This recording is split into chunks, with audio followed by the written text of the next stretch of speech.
Welcome to Friday Focus, July 1st, 2016. So summer's flying by. We've had a great time so far. It's nice and warm. Hopefully you get out this weekend and enjoy time with your family. We're going to talk today's Friday Focus about Finance 101. And this is Finance for Allure. And you have your personal approach to finance. It might be revenue generated per day worked. If you have bonuses involved, it might be revenue generated per hour worked if you're mostly doing hourly work. Some people are doing more, like some of the doctors are doing more work about the production they do. That's their revenue, so it might be revenue per patient visit.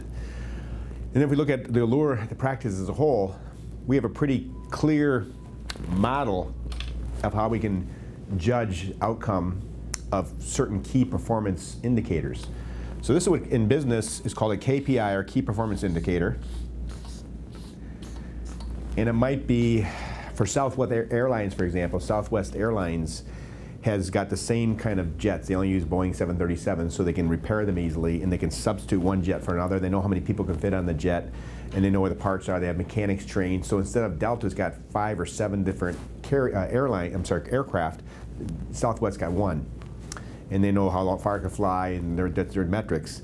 And their key performance indicator is revenue per plane. So if they buy a bunch of new planes, they know that revenue per plane might drop off a little bit because now they have some empty flights.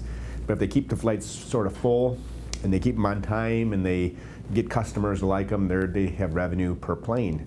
Whereas Delta looks at revenue per seat. Okay, well, they might have a plane sitting on the ground. That doesn't actually have a negative impact on the revenue per seat. Because we only had 100 seats up today. We generated X number of dollars. So that might even not be the best key performance indicator. Other key performance indicators might be like when we deal with Allergan, who makes our Botox and our filler. They've got their key performance indicators really all wrong.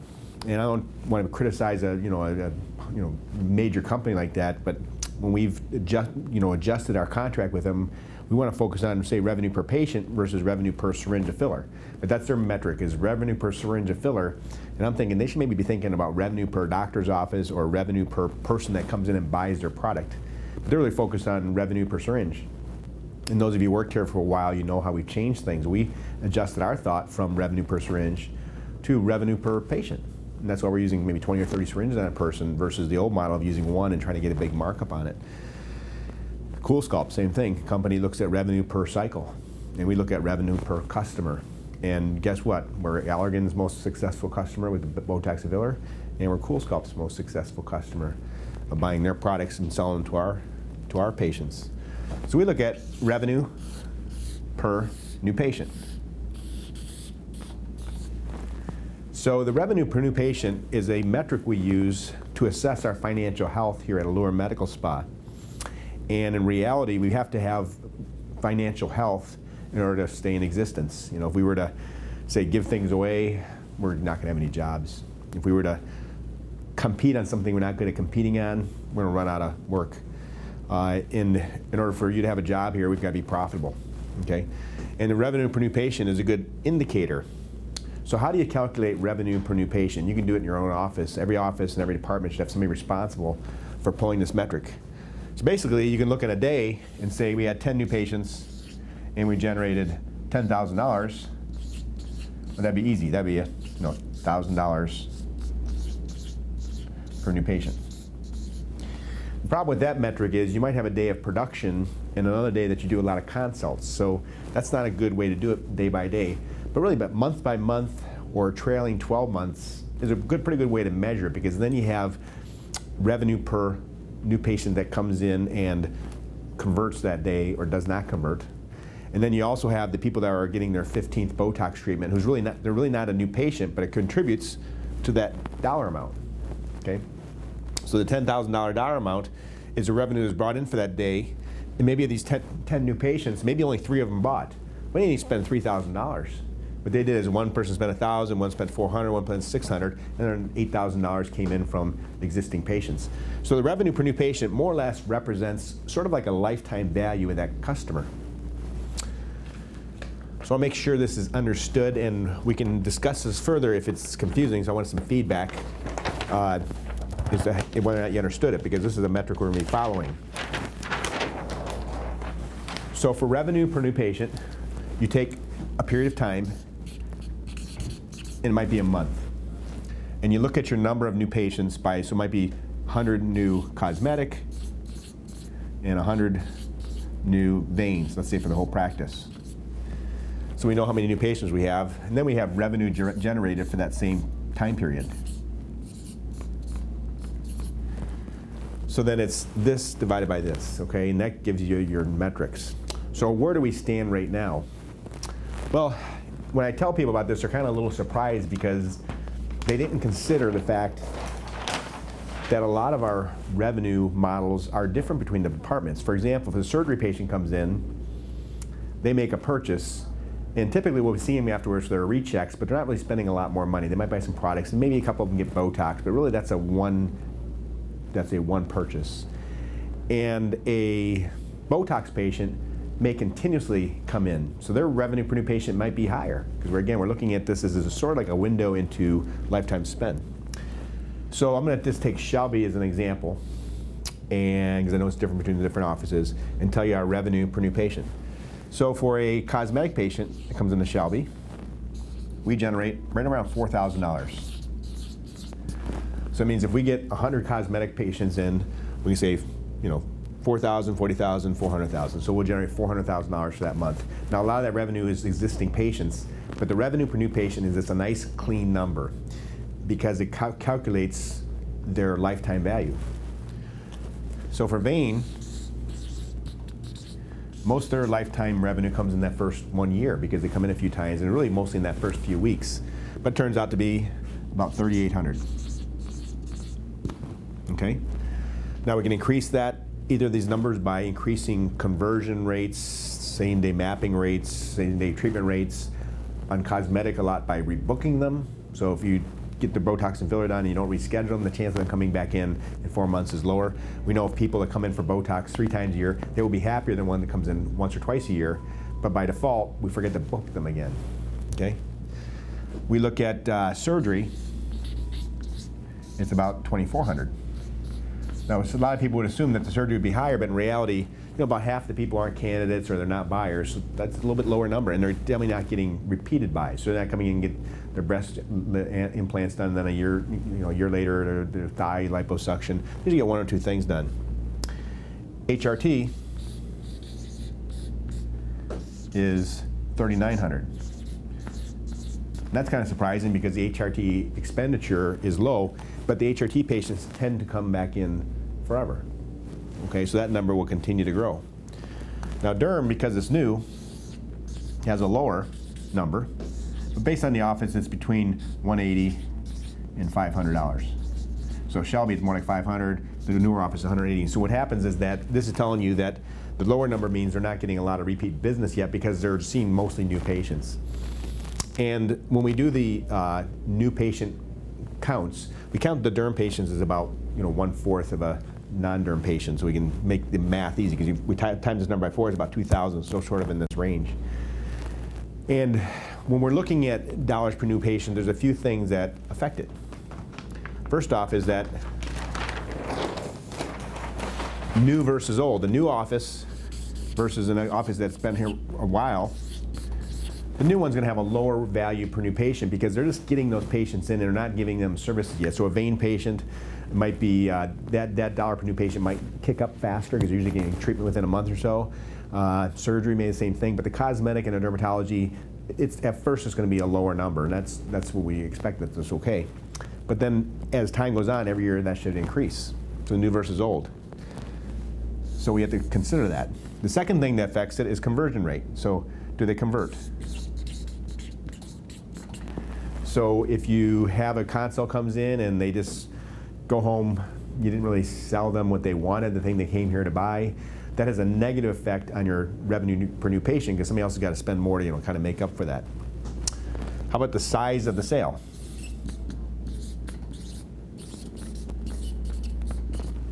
So if you sell somebody, $1,000 worth of filler, they're gonna be okay, happy, and that was a decent sale. But you sell them a $4,000 Magic Lift, guaranteed happiness. okay? Because there's no way they're going home and say that wasn't enough or you didn't do a good job. It's like they're happy. And then our revenue per new patient obviously goes up. Then there is the rebook. So if a patient comes in for HRT and you say, well, give us a call and you start getting hot flashes again, something else happens in their life. She might go see her gynecologist and get put on an antidepressant or something ridiculous like that. So rebooking them will increase the revenue per new patient. Now we look at conversion to other departments. That doesn't really increase the revenue per new patient for your department because you can't really measure that, but we know as the practice as a whole or the location as a whole, that will help them out. So converting to different departments will increase your practice's revenue per new patient, but not necessarily your department. And additionally, getting referrals and getting patients coming in, that doesn't really affect revenue per new patient directly, but it does indirectly.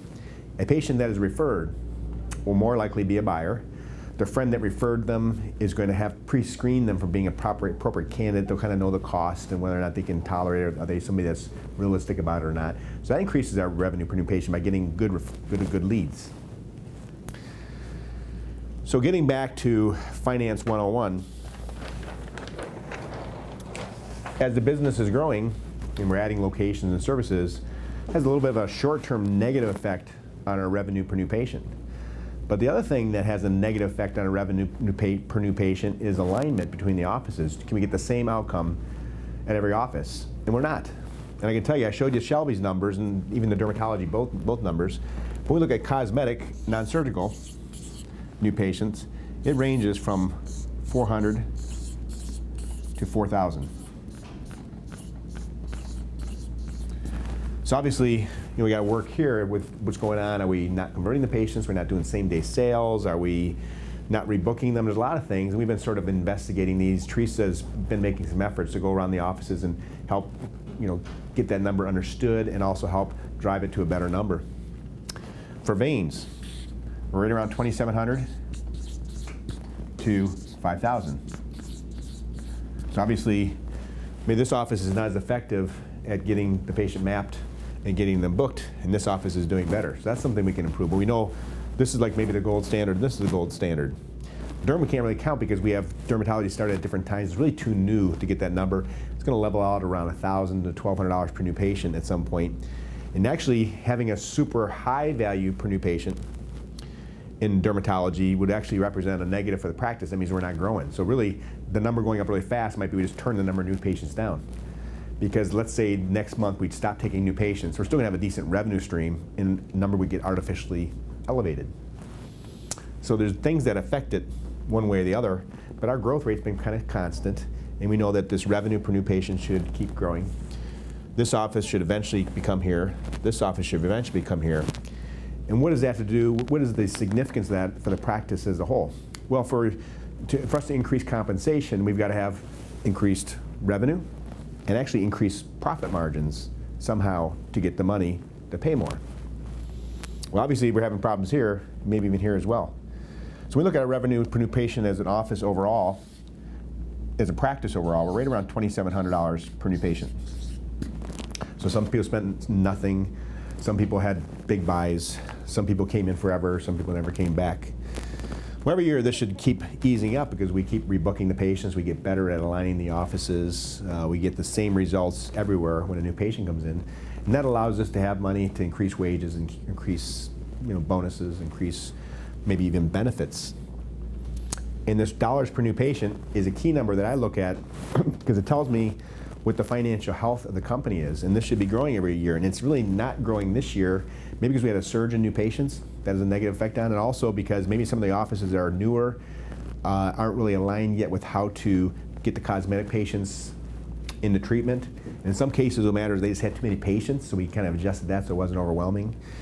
We did a little experiment this year where we tried to figure out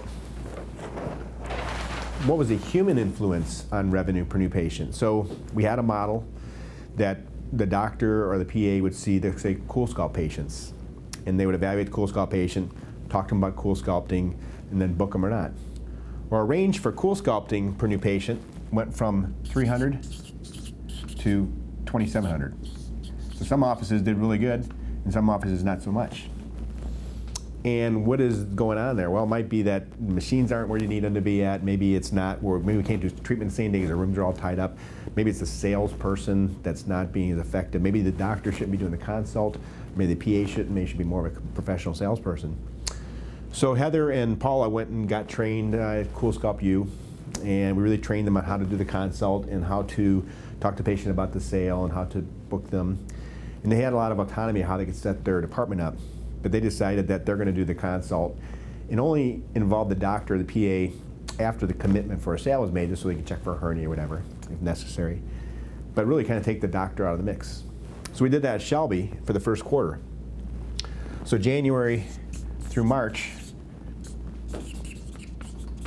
of 15 and 2016. Well, in 2015, we're right around $2,700 per new patient. In 2016, we're right around $2,700 per new patient. And that's with the doctor seeing me after the fact. So that proved the point that the medical assistant can be trained to do the job as good as the best closing, say, doctor or PA. So we're going to start rolling that out at other offices where we sort of made the doctor or the PA's got a bunch of other things to do, and this is maybe getting in the way. Maybe the medical assistant who's doing the consult should realize, I shouldn't be seeing consults on hours that we don't have a machine here, so I can communicate with call center, not to send them on this day, but put them on this day when I have rooms and machines available. And what's going to happen is that probably the other offices are going to increase their revenue per new patient for CoolSculpt. Once we do that, we'll roll it out to the other offices, Warren, Clarkson, Southgate, other offices that we open up. And we're also looking at revenue per new patient in surgery. So we had a situation where surgical patients come in, doctor sees them maybe for a half an hour, 45 minutes. They don't commit to a sale. Guess what? You just wasted a half an hour to 45 minutes of a doctor's time because they're not getting a sale. The doctor's doing the consent with them and all the measurements, and they're not committing. So we made some changes where in both Livonia and here in Shelby, we're having the doctor see the patient only after the commitment for surgery has happened. Revenue per new patient went up, okay? And the wasted time of the physician that's gonna be doing the surgery, really the surgeon should be in surgery, not seeing the consults until after the commitment's made. So we're gonna kind of move the practice in that direction where we have established a commitment before we have the doctor or PA see them. It's not like that they can't see the doctor PA, but not until like really a commitment's been made. We're going to work on focusing on this revenue per new patient model for all departments, all locations, and I want every office to kind of know what that number is, not kind of know what that number is, and to know it by department. I'm going to meet with everybody, every office individually, and go over that, how to calculate. We'll do some exercises to learn it. And that's something you should be talking about at least your weekly meeting, to make sure that number is improving. And if it's not where you want it to be at, then you can figure out what can we do to make it happen. Because for your location to be profitable, there's got to be a healthy number of revenue per new patient. So that's Finance 101 for Allure's Friday Focus. Thank you very much, and look forward to seeing you and reviewing this further.